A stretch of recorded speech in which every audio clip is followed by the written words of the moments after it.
I think we have false gods when it comes to what we always determine as success. I mean, make no mistake, I understand what it's like to have a huge hit and what it does for you. But you want to live forever with something that had a level of meaning to you. What's success? Is it money? Is it doing what you wanted to do in life? Did you live it on your own terms? Daydreaming in my family was code for you're lazy. I grew up in a really conservative house. My brother was in Vietnam. There was not a time in my house where you wanted to dissent, even though it seemed like the whole country was dissenting.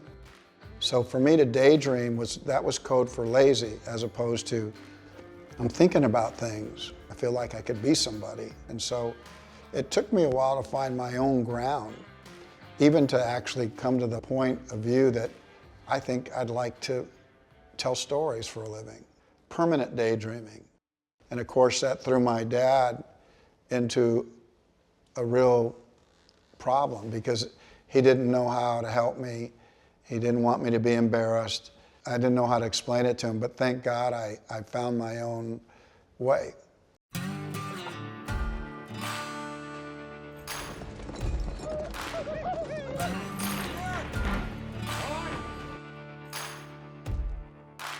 You know, I think when Westerns are done well, we don't forget it. I've always wanted to see the frontier. Do you want to see the frontier? Yes, sir.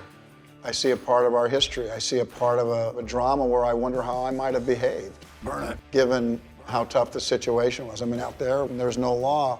I think that sets up for very dramatic architecture between good men and bad men, and the people in between that get caught, women.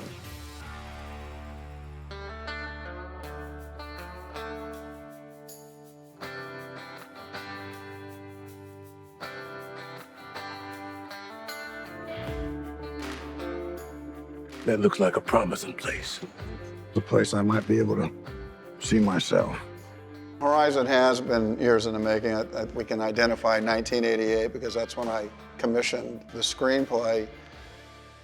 Why did I have to make it? Because I was getting old. There's a moment where my shelf life, I couldn't make this movie that I really wanted to make.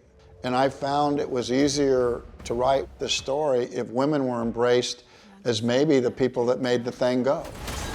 Get him out of here! No, no, no. Sometimes they had no say in why they ended up out there.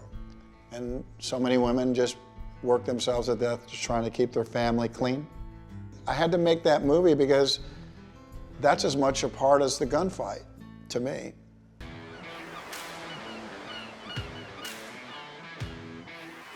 I've lived kind of like Huckleberry Finn, Tom Sawyer. I have built tree houses. I have floated down rivers. And I found my own yellow brick road in the movies of storytelling. That's not to mean I haven't been bruised mightily. I have taken my cuts. I pushed it all in the middle and didn't blink.